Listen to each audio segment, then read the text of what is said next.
আউযুবিল্লাহি মিনাশ শাইতানির রাজিম। বিসমিল্লাহির রহমানির রহিম।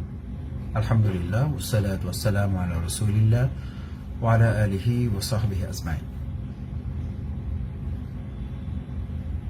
28 অক্টোবর 2006 সাল আমাদের বাংলাদেশের জন্য শুধু নয়, গোটা বিশ্ব মানব সভ্যতার জন্য একটি কালো অধ্যায়। গোটা মানব সভ্যতার বিরুদ্ধে সেদিন আমাদের প্রিয় মাতৃভূমি বাংলাদেশের একটি গোষ্ঠী, একটি সন্ত্রাসী চক্র, যারা দলীয় দৃষ্টিভঙ্গির দিক থেকে বাংলাদেশের একটি প্রাচীনতম দল, অথচ সেদিন তারা একেবারে সম্পূর্ণ পরিকল্পিতভাবে বিনা উস্কানিতে বাংলাদেশকে দীর্ঘমেয়াদে একটি বিপদের মুখে ঠেলে দেওয়ার অংশ হিসেবে বাংলাদেশকে যারা সামনের দিকে এগিয়ে নিয়ে যেতে চায়, বাংলাদেশের যারা কল্যাণকামী, বাংলাদেশের জন্য যারা আগামী দিনে একটি সুন্দর সোনার বাংলা বিনির্মাণে নিজেদেরকে নিয়োজিত রেখেছিল, সেই সংগঠন বাংলাদেশ জামাত ইসলামী এবং ইসলামী ছাত্র শিবির পূর্ব পরিকল্পনা অনুযায়ী আমাদের কাজকে থামিয়ে দেওয়ার জন্য, আমাদেরকে সমূলে উৎপাটন করার জন্য, বিনাশ করার জন্য তারা সব ধরনের পরিকল্পনা নিয়ে বাংলাদেশ আওয়ামী লীগ এবং তাদের অঙ্গ সংগঠনগুলো এবং তাদের সাথে সেই সময়ের জোটবদ্ধ কয়েকটি দল, তারা আমাদের উপরে যে ন্যাক্কারজনক হামলা পরিচালনা করেছে, গোটা বিশ্ব মানবতার ইতিহাসে এটি একটি কালো অধ্যায় হিসেবে চিহ্নিত হয়ে থাকবে। সম্মানিত ভাই এবং বন্ধুগণ, আমাদের মনে রাখতে হবে এবং আমরা মনে রাখতে চাই, পৃথিবীর ইতিহাসে সন্ত্রাসী কর্মকাণ্ড পরিচালনা করে বা কারো উপরে সন্ত্রাস চাপিয়ে দিয়ে অথবা সন্ত্রাসের শিকার করে কাউকে শেষ করা গেছে, এটা পৃথিবীতে কোথাও খুঁজে পাওয়া যায় না। বরং যারা সন্ত্রাস করেছে, যারা সন্ত্রাসের মদত জুগিয়েছে, যারা সন্ত্রাসী কর্মকাণ্ডে নিজেদেরকে সম্পৃক্ত করেছে, যুগে যুগে পৃথিবীর ইতিহাস থেকে তারা বিচ্ছিন্ন হয়ে পড়েছে এবং একটা পর্যায়ে তারা ইতিহাস থেকে সম্পূর্ণভাবে নিশ্চিহ্ন হয়ে গেছে। আমি দৃঢ়ভাবে বিশ্বাস করি 2006 সাল 28 অক্টোবর আমি বাংলাদেশ ইসলামী ছাত্র শিবিরের তখন আমার উপরে দায়িত্ব চাপানো আছে। আমি ছাত্র শিবিরের কেন্দ্রীয় সভাপতির দায়িত্ব পালন করি।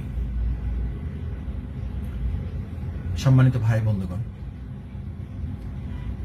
আমাদের ক্ষমতা হস্তান্তরের প্রক্রিয়াটি খুবই ন্যাচারাল ছিল এবং একটা প্রোগ্রামের মাধ্যমে ঘোষণা দিয়ে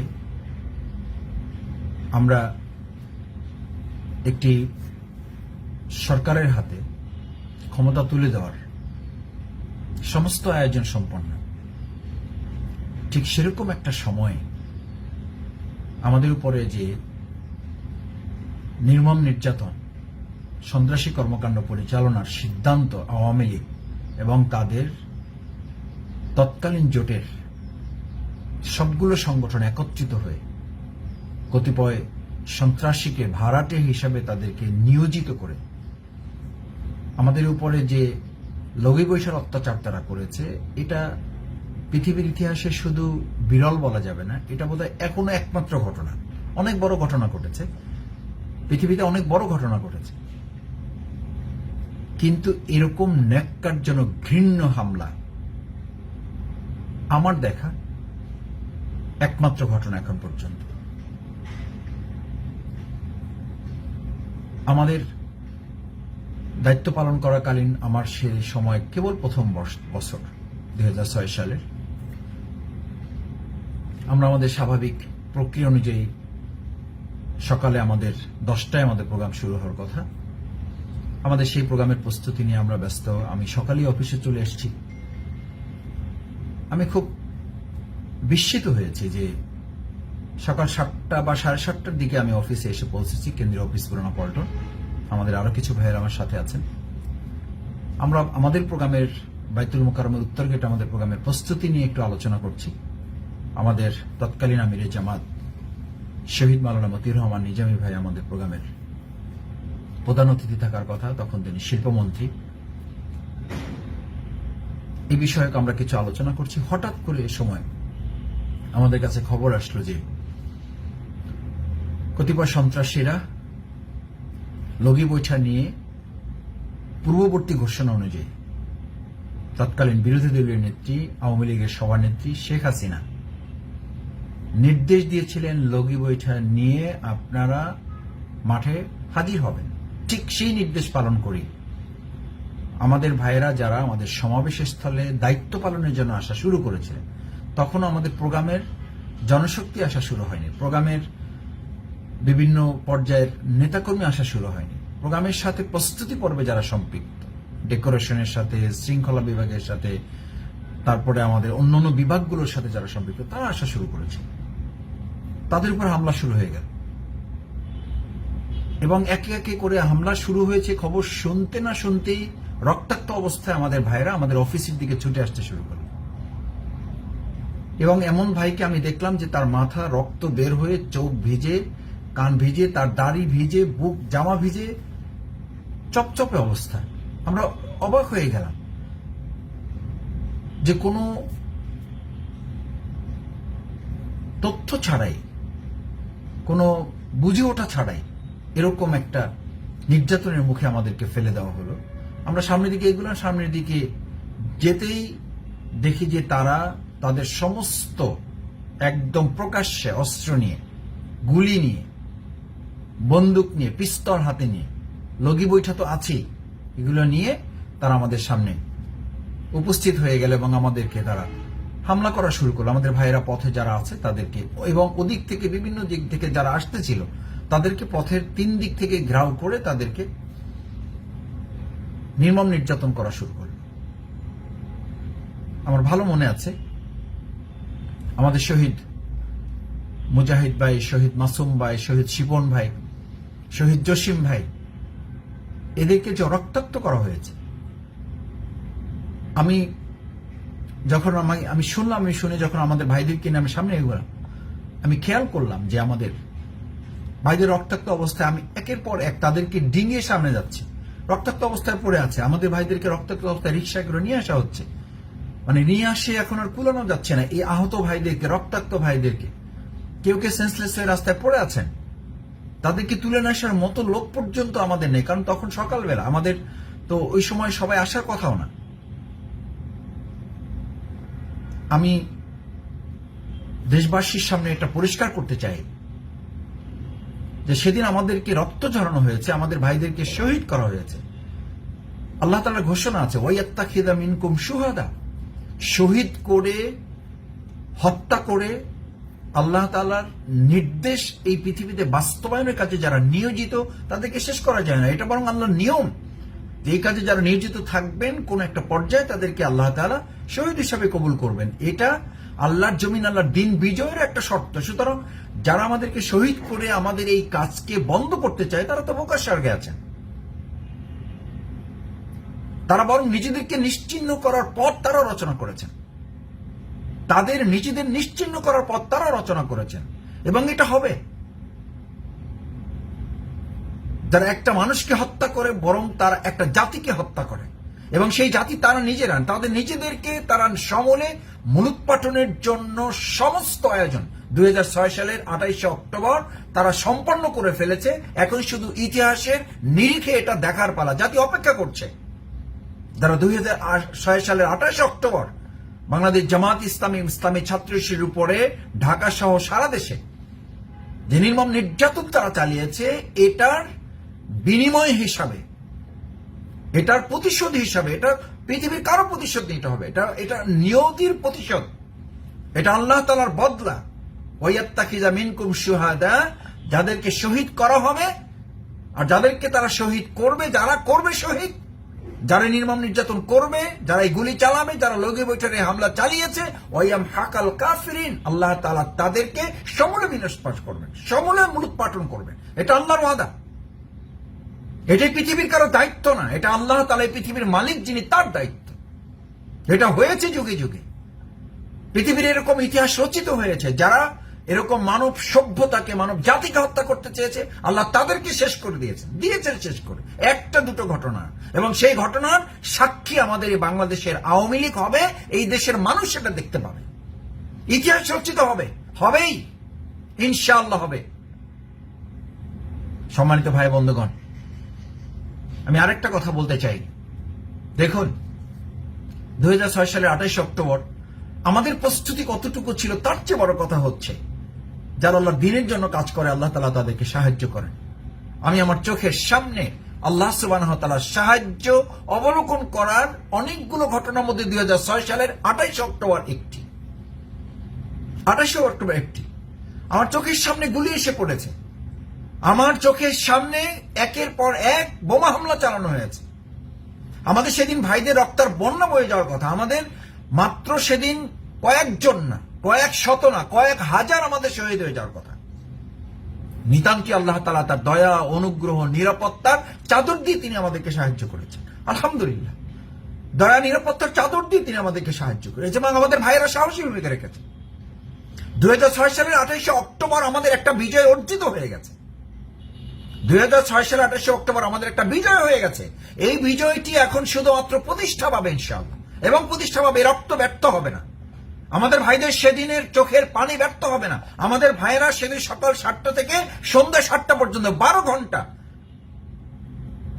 ঘন্টা কোন প্রস্তুতি ছাড়া শুধুমাত্র নিজেদের সাহস, হিম্মত, বলিষ্ঠতা এবং আল্লাহ সুবহানাহু ওয়া তাআলার প্রতি তাদের অগাধ বিশ্বাস, নির্ভরতায় বিরাট এক প্রতিপক্ষকে সমরসজ্জে সজ্জিত, অস্ত্রসজ্জে সজ্জিত আওয়ামী লীগ এবং তাদের 14 দলীয় জোটের বাহিনীকে আমরা মোকাবেলা করতে সক্ষম হয়েছি। এবং সেদিন প্রমাণ হয়েছে, অস্ত্রের শক্তিতে বলিয়ান হয়ে যারা লড়াই করে তারা সাময়িক সময়ের জন্য বিজয়ী হলেও আল্লাহ তাআলা নৈতিক শক্তিতে যাদেরকে বলিয়ান করেন, তারা যখন আল্লাহর উপরে নির্ভর করে এগিয়ে যান, তাদেরকে কেউ পরাজিত করতে পারে না, পারে নাই, পারবে না ইনশাআল্লাহ। আমাদেরকে পারছে না, পারবে না। শহীদ মুজাহিদ ভাই সিদ্ধান্ত নিয়ে এসেছিলেন, ইসলামী আন্দোলন, বাংলাদেশ জামাত ইসলামী, ইসলামী ছাত্র শিবিরের প্রদত্ত দায়িত্ব তিনি পালন করবেন। এই দায়িত্ব পালনে যা সীমাবদ্ধতা আসবে, যা সংকট আসবে, যা জটিলতা আসবে, তিনি তা মোকাবেলা করবেন। আলহামদুলিল্লাহ, শহীদ হওয়ার পর আমি তার বাড়িতে যাওয়ার সুযোগ পেয়েছি। তার মায়ের সাথে আমি কয়েকবার কথা বলার সুযোগ পেয়েছি। তার সম্মানিত বাবার সাথে আমি কয়েকবার কথা বলার সুযোগ পেয়েছি। তারা বর্ণনা দিয়েছেন এগুলো। তিনি দীর্ঘদিন থেকেই প্রস্তুতি নিচ্ছিলেন, আল্লাহর দ্বীনের জন্য তিনি নিজেকে নিবেদিত করবেন। এরকম সংকটে তিনি নিজেকে কখনো পিছনে ফিরে নিয়ে যাবেন। প্রীতম হোটেলের সামনে আমি এখনো যখন পল্টনের রাস্তা দিয়ে হাঁটি, আমাদের শহীদ মুজাহিদ ভাইয়ের রক্ত আমি উপলব্ধি করি, শহীদ শিবন ভাইয়ের রক্ত উপলব্ধি করি, শহীদ মাসুম ভাইয়ের রক্ত উপলব্ধি করি। পল্টনে হাঁটলে আমার পা কাঁপে, পল্টনে গাড়িতে চললে আমার পা কাঁপে। পল্টনের এই ময়দান আমাদের জন্য একটা বদরের প্রান্ত। আমরা বদরের প্রান্তর পাইনি, পল্টনের প্রান্তর আমার কাছে বদরের প্রান্ত। বদরের প্রান্তরের ইতিহাস, আল্লাহর সাহায্য আমরা ইতিহাসে পড়েছি। আর 2006 সালের 28 অক্টোবর আল্লাহর সাহায্য সরাসরি আমরা প্রত্যক্ষ করেছি। শহীদ মাওলানা মতিউর রহমান নিজে যখন বক্তব্য দিবেন, তখন পাশে নির্মাণাধীন বিল্ডিং থেকে সরাসরি তাকে টার্গেট করে বোমা নিক্ষেপ করা হয়েছে। আমরা বলেছিলাম, আমির জামাত আপনি একটু নিচু হন। বক্তব্য চলাকালীন সময় আমির জামাত দ্ব্যর্থহীন কণ্ঠে বলেছিলেন, আল্লাহর জন্য নিবেদিত একজন গোলাম মাথা উঁচু করে দাঁড়িয়ে যখন আল্লাহর দ্বীনের কাজ করে, এক আল্লাহ ছাড়া কারো কাছে মাথা নত করে না। প্রশ্নে ওঠে না বসে যাওয়ার, প্রশ্নে ওঠে না বক্তব্য থামিয়ে দেওয়ার। সুতরাং আমরা আমাদের এই কাজ তো থামিয়ে দিতে পারি না।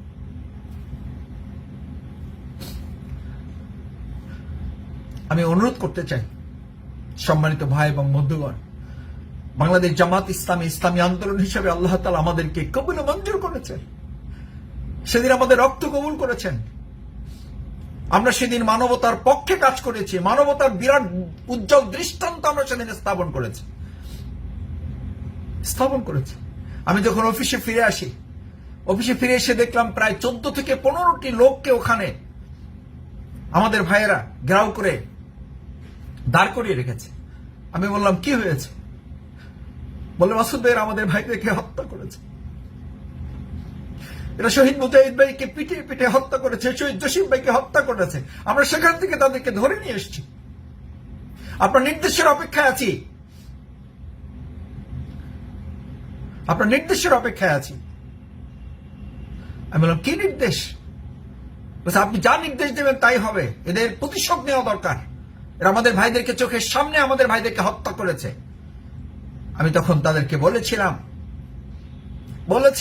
প্রিয় নবী মুহাম্মদুর রাসূলুল্লাহ সাল্লাল্লাহু আলাইহি সাল্লাম মানবতার কল্যাণে, মানব সভ্যতার জন্য যে ইতিহাস রচনা করেছিলেন, এই সমস্ত লোকদেরকে ছেড়ে দাও, তাদেরকে তাদের কাছে চলে যেতে দাও। আমরা তাদের প্রতিশোধ নিতে চাই না, আমরা প্রতিশোধ নেব এই জমিনে একটা ইসলামের বিজয় করে, আমরা ইসলামকে প্রতিষ্ঠিত করে আমরা প্রতিশোধ নেব। আমরা তাদেরকে মেরে, আমরা তাদেরকে অত্যাচার করে আমরা কোনো প্রতিশোধ নিতে চাই না।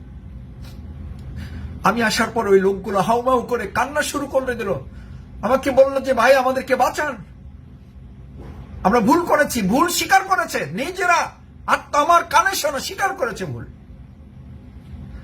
আমরা সেদিন আল্লাহ তাআলার সাহায্য পাওয়ার জন্য, তার দয়া, তার মেহেরবানি, তার অনুগ্রহ পাওয়ার জন্য আমাদের হাতের মধ্যে বন্দী ওই লোকগুলোকে আল্লাহ রাসূল সাল্লাল্লাহু আলাইহি ওয়াসাল্লামের সুন্নাহ অনুযায়ী আমরা তাদেরকে ছেড়ে দিয়েছিলাম। আলহামদুলিল্লাহ আমরা তাদের মধ্যে ছেড়ে দিয়েছিলাম। তাদের মধ্যে অসংখ্য ভাইয়েরা আজকে আমাদের আন্দোলনে সামিল হয়ে আল্লাহর দ্বীনের এই কাফেরার একজন সৈনিক হিসাবে, প্রকৃত একজন ইমানদার হিসাবে তারা কাজ করা শুরু করেছে। এটা আমাদের বিজয়, এটা আমাদের সবচেয়ে বড় বিজয়। অথচ দুর্ভাগ্যজনক এখনো আমাদেরকে বিভিন্ন মিডিয়াগুলোতে, কতিপয় মিডিয়া আমাদের সেদিনের ঘটনাগুলোকে আমাদেরকে সন্ত্রাসী বানায়, আমাদেরকে সেদিন নিজামী মুজাহিদের সেনাপতি হিসেবে আমাদেরকে উল্লেখ করা হয়, আমরা সেদিন সন্ত্রাসী কর্মকাণ্ড পরিচালনা করেছি। কি দুর্ভাগ্য! আমরা সেদিন যদি শুধুমাত্র তাদের মোকাবেলার বিপরীতে আমরা যদি কোনো সামান্য উদ্যোগ গ্রহণ করতাম, ঢাকা ম্যাসাকার হয়ে যেত, রক্তের বন্যা বয়ে যেত। আমরা সেদিন ধৈর্য ধরে শুধুমাত্র আমাদের ভাইদেরকে, আমাদের প্রোগ্রাম করাকে টার্গেট করেছি, যেমন একটা শান্তিপূর্ণ পরিবেশের মধ্য দিয়ে আমাদের পরবর্তী ক্ষমতা হস্তান্তর এবং শান্তিপূর্ণ একটা নির্বাচন হবে। কিন্তু আওয়ামী লীগ পূর্ব পরিকল্পিত হবে, তারা টার্গেট নিয়ে রেখেছিল ক্ষমতা হস্তান্তরের আজকের এই প্রোগ্রামটিকেই টার্গেট করে তারা বাংলাদেশকে একটা অনিশ্চিত ভবিষ্যতের দিকে ঠেলে দেবে। সেই অনিশ্চিত ভবিষ্যতের বাংলাদেশ আমরা এখনো সেই বাংলাদেশের মধ্যে আমরা আছি, অনিশ্চিত বাংলাদেশের মধ্যে। যে অনিশ্চিত বাংলাদেশের পরিকল্পনা সেদিন আওয়ামী লীগ সন্ত্রাসী কর্মকাণ্ডের মাধ্যমে শুরু করেছিল, সেটি এখনো চলমান। সুতরাং আমি আজকে আমাদের ভাই এবং বন্ধুদেরকে অনুরোধ করতে চাই, 2006 সালের 28 অক্টোবর সেদিন শুরু হয়নি, 2006 সালের 28 অক্টোবর শেষও হয়ে যায়নি। 2006 সালের 28 অক্টোবর বদর থেকে শুরু, 2006 সালের 28 অক্টোবর মক্কা বিজয়ের মতো বাংলাদেশে ইসলামের বিজয়ের মধ্য দিয়ে এটার পরিসমাপ্তি হবে ইনশাআল্লাহ। সুতরাং 2028 অক্টোবর আমাদের কোনো পরাজয় নয়, 2028 অক্টোবর আমাদের কিছু ভাইয়ের শাহাদাত আমাদের জন্য মন খারাপ কিংবা আমাদের মনের দিক থেকে কোনো ঘাটতির জন্য নয়, বরং এটা আমাদের শক্তির জন্য। এটা আমাদের বিজয়ের দ্বার উন্মোচিত হয়েছে, এটা আমাদের বিজয়ের দ্বারের সূচনা হয়েছে। আমরা এটা মক্কা বিজয়ের মতো করে বাংলাদেশের একটা রক্তপাতহীন মানুষের ভালোবাসা, মানুষের শ্রদ্ধা, মানুষের সম্মান, মানুষের সমর্থন, এটাকে নিয়ে আমরা সামনে এগিয়ে যাব। আজকে আমাদের যত ষড়যন্ত্র করা হোক, সাম্প্রদায়িক শক্তি অপবাদ দিয়ে আমাদেরকে আজকে আপনারা ঘায়েল করতে চান, প্রমাণ হয় পত্রিকা মিডিয়াগুলোতে এসছে। ছাত্রলীগের ছেলেরা যারা জড়িত, যুবলীগের ছেলেরা জড়িত, পরিকল্পিতভাবে আওয়ামী লীগ এই কাজগুলো করে যাচ্ছে। এটা একের পর এক প্রমাণিত হয়ে যাওয়ার পরে এই কাজগুলো থেমে যায়, তদন্তগুলো থেমে যায়, জাতির কাছে আর প্রকাশিত হয় না। অথচ প্রথমেই বাংলাদেশ জামাত ইসলামী, ইসলামী ছাত্র শিবিরের কথা বলে এই প্রত্যেকটা ঘটনা সাজানো, এগুলোকে ভিন্ন খাতে প্রবাহিত করা হয়। আমরা আজকে দায়িত্বহীন কণ্ঠে বলতে চাই, বাংলাদেশ জামাত ইসলামী, ইসলামী ছাত্র শিবির 2006 সালের 28 অক্টোবর আমাদের বিরুদ্ধে যে আকাশ সমান ষড়যন্ত্র করে তারা ব্যর্থ হয়েছে, এর চেয়ে বড় কোনো আর ষড়যন্ত্র আমাদের বিরুদ্ধে তারা করতে পারবে না এবং সফল হওয়ার প্রশ্নই ওঠে না। আর সেদিন 2006 সালের 28 অক্টোবর আল্লাহ সুবহানাহু ওয়া তাআলা পাহাড় সমান ষড়যন্ত্রকে তার আসমান সমান দয়া, অনুগ্রহ, সাহায্য দিয়ে আমাদেরকে যে বিজয়ের রাস্তা দেখিয়েছেন, সেই রাস্তার শেষ মঞ্জিলই হচ্ছে বদর, উহুদ, খন্দক, আহজাব, এক একটা যুদ্ধ আমাদের পাড়ি দিয়ে দিয়ে মক্কা বিজয় যেমন হয়েছে, সোনার মদিনা যেমন হয়েছে, বাংলার এই প্রিয় মাতৃভূমি এটাও সোনার বাংলা হবে। আমরা সেই সোনার মানুষ তৈরি করার চেষ্টা করছি। আমাদেরকে আটকে রাখা যাবে না। ভালো কাজ, ভালো মানুষকে আটকে রাখা যায় না। কিছু সময়ের জন্য তাদেরকে ফাঁসির মঞ্চে ঝুলানো যায়, কিছু সময়ের জন্য তাদেরকে জেলখানে আটকে রাখা যায়, কিছু মানুষকে গুম করা, খুন করা, শহীদ করা যায়, কিছু মানুষকে রিমান্ডে নির্যাতন করে অসহায় পঙ্গু বানিয়ে দেওয়া যায়, কিন্তু একটা আদর্শকে পরাজিত করা যায় না, যাবে না, যাচ্ছে না। এদেশের মানুষ বাংলাদেশ জামাত ইসলামী, ইসলামী ছাত্র শিবিরের সাথে ছিল, আছে, এবং আমাদের সাথে, আমরা তাদেরকে সাথে নিয়ে তাদের সাথে থেকে এই বাংলাদেশকে আমরা একটা সোনার বাংলা করব ইনশাআল্লাহ। যে সোনার বাংলার স্লোগান আপনারা দেন, সেই সোনার বাংলা গড়ার সোনার মানুষ আপনাদের কাছে নেই। সেই সোনার মানুষ বাংলাদেশ জামাত ইসলামের কাছে আছে। সেই সোনার মানুষেরা প্রমাণ করেছিল তারা বাংলাদেশের মসজিদের ইমামতি করতে পারে, তারা বাংলাদেশের মন্ত্রণালয় চালিয়ে 1 টাকার দুর্নীতি করে নাই বলে সংসদে চ্যালেঞ্জ দিয়ে সেই চ্যালেঞ্জ এখনো পর্যন্ত অটুট রাখতে পারে। সেই চ্যালেঞ্জ আজ পর্যন্ত কেউ ভাঙতে পারে নাই, সেই চ্যালেঞ্জকে গ্রহণ করতে পারে নাই। সেই সোনার বাংলা গড়ার সোনার মানুষ কারিগর বাংলাদেশ জামাত ইসলামী ছাত্র শিবির। আলহামদুলিল্লাহ, সেই সোনার মানুষ তৈরি করে করে আমরা আমাদের প্রিয় মাতৃভূমি বাংলাদেশকে সোনার বাংলা করব। এটা হবে 2006 সালের 28 অক্টোবরের সবচেয়ে বড় প্রতিশোধ। সবচেয়ে বড় প্রতিশোধ হবে সোনার মানুষ তৈরি করে করতে করতে আমরা একটা সোনার বাংলা, আমরা রক্তপাতহীন একটা মক্কা বিজয় হবে, বাংলাদেশের বিজয় ইনশাআল্লাহ। সেই বিজয় হবে 2006 সালের 28 অক্টোবরের আমাদের শহীদের রক্তের সবচেয়ে বড় বদলা। আমাদের শহীদদের, আমাদের আহত পঙ্গুত্ব, আমাদের পরিবারগুলো যারা এখন বেঁচে আছে শহীদদের, তাদের সবচেয়ে বড় স্বপ্ন, খুশির দিন হবে। দুনিয়ার দৃষ্টিতে সেটা হবে সবচেয়ে তাদের বড় আনন্দের, আর পরকালে তারা আল্লাহ তাআলার সবচেয়ে সন্তুষ্টি, দয়া, অনুগ্রহ পেয়ে জান্নাতুল ফেরদাউসের অধিবাসী হইতে পারাটা হবে আমাদের জন্য সবচেয়ে বড় সৌভাগ্যের। সেই প্রত্যাশা ব্যক্ত করে আমি আবারও সবাইকে ধন্যবাদ এবং কৃতজ্ঞতা জানিয়ে আমার কথা শেষ করছি। আসসালামু আলাইকুম ওয়া রাহমাতুল্লাহি ওয়া বারাকাতুহু।